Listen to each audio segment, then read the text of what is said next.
নিজের থেকে ৭ বছরের ছোট বাচ্চাসুলভ চাচাতো বোনের সাথে জোর করে শারীরিক সম্পর্ক করে চাচাতো ভাই। মেয়েটির বয়স মাত্র ১৫ বছর। মেয়েটি ছাড়া পাওয়ার জন্য আকুতি মিনতি করলেও ছাড়েনি ছেলেটি, বরং টেপ দিয়ে মুখ আটকে দিয়েছিল। যখন নেশা কেটে যায় ছেলেটির, তখনই বুঝতে পারে সে কত বড় ভুল করে ফেলেছে। বাচ্চা মেয়েটির নগ্ন শরীরের দিকে তাকিয়ে গায়ের উপর চাদর দিয়ে ঢেকে দিয়ে কিছু না বলে উঠে চলে যায় রুম থেকে। আর সেই রাতে পাড়ি জমায় সুদূর কানাডায়। কিন্তু কিছু জিনিস কি আর চাপা যায়? রুমে তো সিসি ক্যামেরায় রেকর্ড হয়ে যায় কিছুক্ষণ আগের সেই জঘন্য ঘটনাটা। কিছুক্ষণ আগের ঘটনা, বিয়েবাড়ির চারিদিকে আনন্দ উল্লাসে ভরপুর। গান বাজনা লাইটিং এর আলো সারা বাড়ি জুড়ে।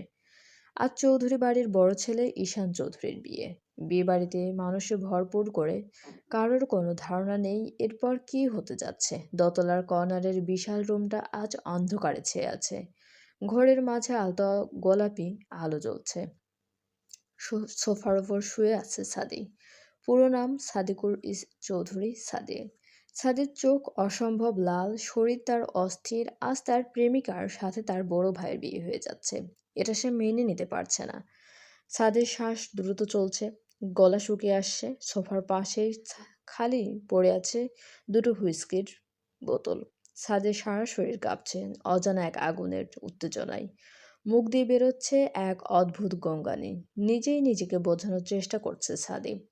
তখনই রুমের দরজা খুলে ঘরে প্রবেশ করে পিহু। পুরো নাম আদিবা চৌধুরী পিহু। পরনে লেহেঙ্গা, বিয়েতে মজা করছিল সে, কিন্তু চাচির কথা শুনে উপরে আসে সাদিকে ডাকতে। কিন্তু ছাদের এমন গঙ্গানি শুনে পিহু কিছুটা ভড়কে যায়। ধীরে ধীরে ছাদের সামনে গিয়ে দাঁড়িয়ে ভীতু কণ্ঠে জিজ্ঞাসা করে, ভাইয়া তোমার কি হয়েছে? সাদি টেনে টুনে চোখ খুলে উঠে বসে সোফার উপর। তারপর পিট পিট করে চোখ খুলে তাকিয়ে দেখে পিহু দাঁড়িয়ে হুট করে পিহুকে জড়িয়ে ধরে। পিহু কেঁপে ওঠে। ছাদের মুখ ঠেকেছে পিহুর পেটে। ছাদের চুমুতে ভরিয়ে দেয় পেট, তারপর বিড়বিড় করে বলে, আমার না অনেক দুঃখ, ভুলিয়ে দিবি পিহু? কি দুঃখ ভাইয়া? ভুলিয়ে দিবি বল না। ছাদি কিছুটা বাচ্চা মেয়ে আচরণ করে বলে ওঠে। পিহু অবাক হয় ছাদি ভাইকে সেসব সময় কম কথা বলা, গম্ভীর রাগী অবস্থায় দেখেছে, এরূপে কখনো দেখেনি।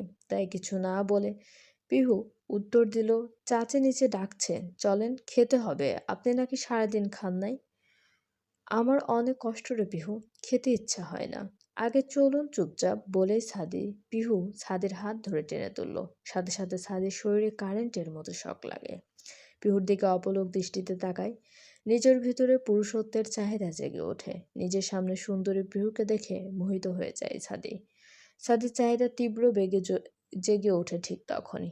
আরে ভাইয়া আসো বলেই পিহু ছাদিকে টানতে থাকে। আরে ভাইয়া পিহু সম্পূর্ণ কথা শেষ করার আগেই ছাদি তার ঠোঁট জোড়া নিজের দখলে নিয়ে নেয়। অনাকাঙ্ক্ষিত ঘটনায় পিহু ভয় পেয়ে যায়। দুই হাত দিয়ে ছাদির বুকে কিল ঘুষি দিতে থাকে। এতে ছাদিকে এক চুলও নড়াতে পারে না, বরং ছাদি আরো উত্তেজিত হয়ে যায়। ঠোঁটের চুম্বন গভীর থেকে গভীর হচ্ছে। এক সময় ছাদি পিহুকে ছেড়ে দিয়ে সাথে সাথে পিহু জোরে জোরে দম নিতে শুরু করে। পিহু কিছু বলতে যেতেই ছাদি পিহুকে কোলে তুলে বিছানায় ছুড়ে দেয়। আর নিজের শার্টের বোতাম খুলতে খুলতে এগিয়ে যেতে থাকে পিহুর দিকে। পিহু ভয়ে পিছাতে শুরু করে, তার গলা দিয়ে স্বর বেরোচ্ছে না। সাদের শার্টটা ছুঁড়ে মারল বিছানায়, তারপর ঝাঁপিয়ে পড়ল পিহুর উপর। পিহু কেঁদে উঠল। সাদি পিহুর ঠোঁট জোড়া নিজের দখলে নিয়ে বেশ খানিকক্ষণ পর ছেড়ে দিল পিহুর গলায় ঠোঁট ছোঁয়ালো। পিহু এবার সাদির হাতে কামড় দিল। সাদি চোখ তুলে গোলাপি আলোয় হাত দেখে পিহুকে বলল, তাহলে চল দেখা যাক কে কাকে কত বেশি বাইট করতে পারে।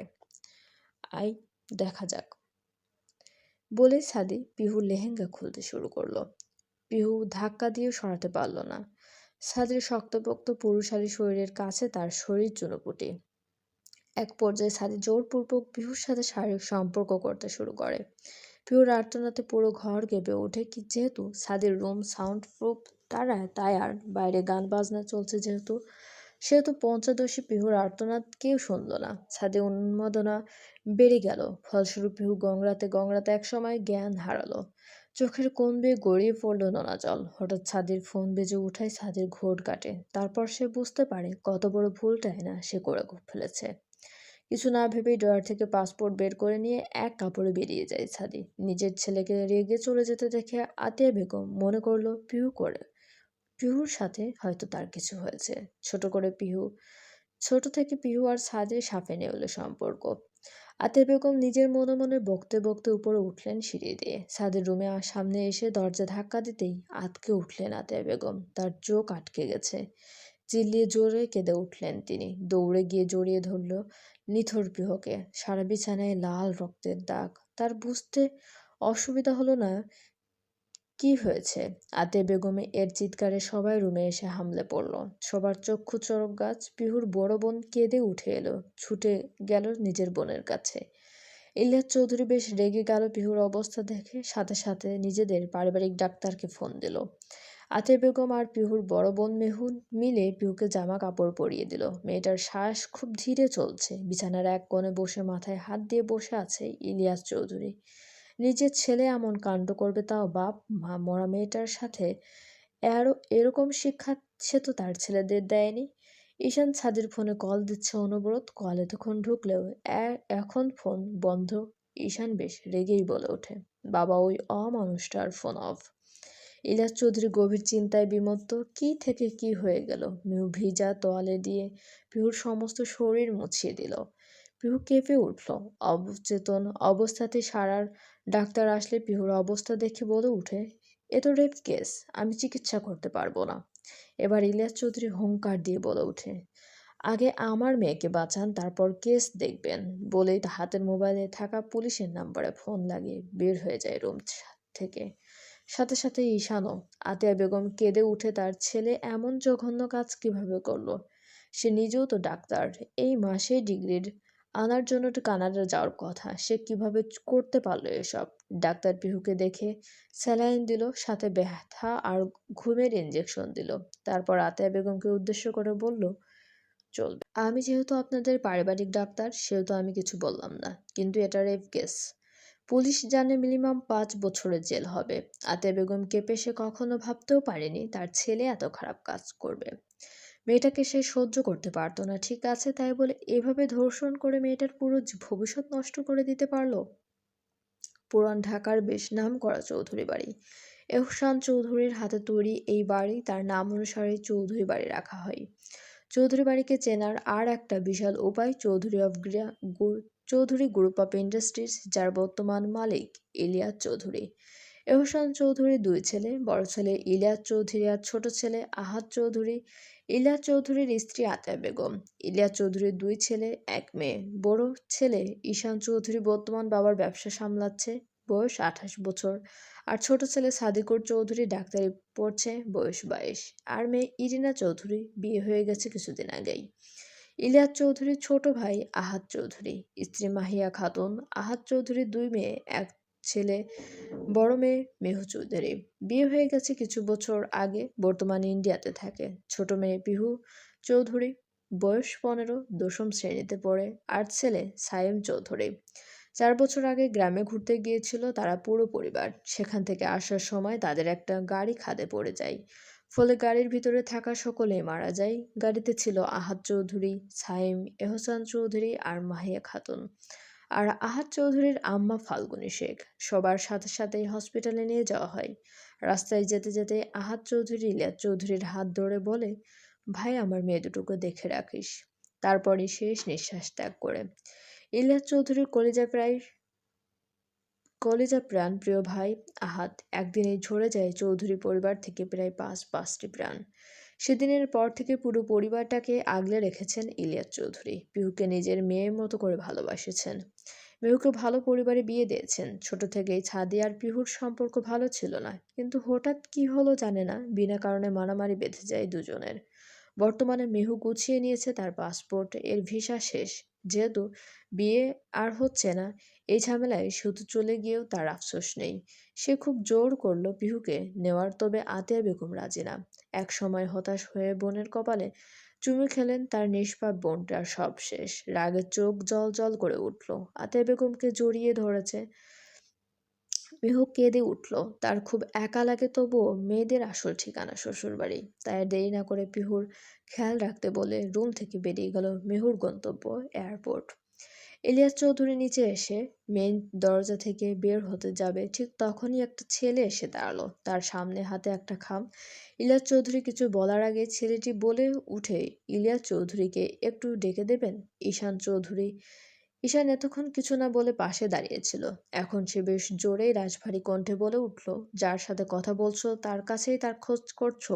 ছেলেটি হতভম্ব হয়ে হাতের খামটি ইলিয়াস চৌধুরীর হাতে দিল, তারপর কাঁপা কাঁপা কণ্ঠে বলল, সাদি ভাই পাঠিয়েছে।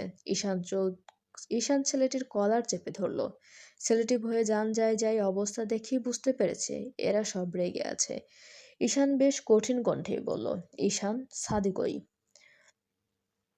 ছেলেটি, ভাই, একটু আগে এইটা আমার হাতে দিয়ে ছেলেটি দিয়ে বললেন দিয়ে আসতে আপনাদের কাছে। তুই সাদিরে ভাই বলছিস, তাহলে আমাদের চিনিস না কেন? আসলে ফারজু আপুর সাথে সাদি ভাইয়া প্রেম করত, আর আমি ফারজু আপুর বাড়ির পাশেই থাকি। এবার ইলিয়াস চৌধুরী আর ঈশান চৌধুরী দুজনেই চমকে গেল।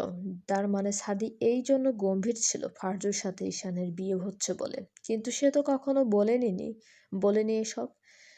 ঈশান ছেলেটিকে ছেড়ে দিল সাথে সাথে। ছেলেটি দৌড়ে চলে গেল। সে জানে এটার অপেক্ষা করছিল।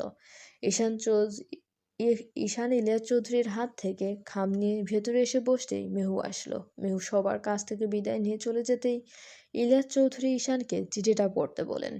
ঈশান চিঠির ভাঁজ খুলে দেখে দুটো চিঠি। প্রথম চিঠিটা হাতে নিয়ে খুলে পড়া শুরু করলো ঈশান। প্রিয় আব্বু, জানি আজ আমি কত বড় ভুল করে ফেলেছি। কখনো মাফ করবা কিনা জানি না, তাও মাফ করে দিও।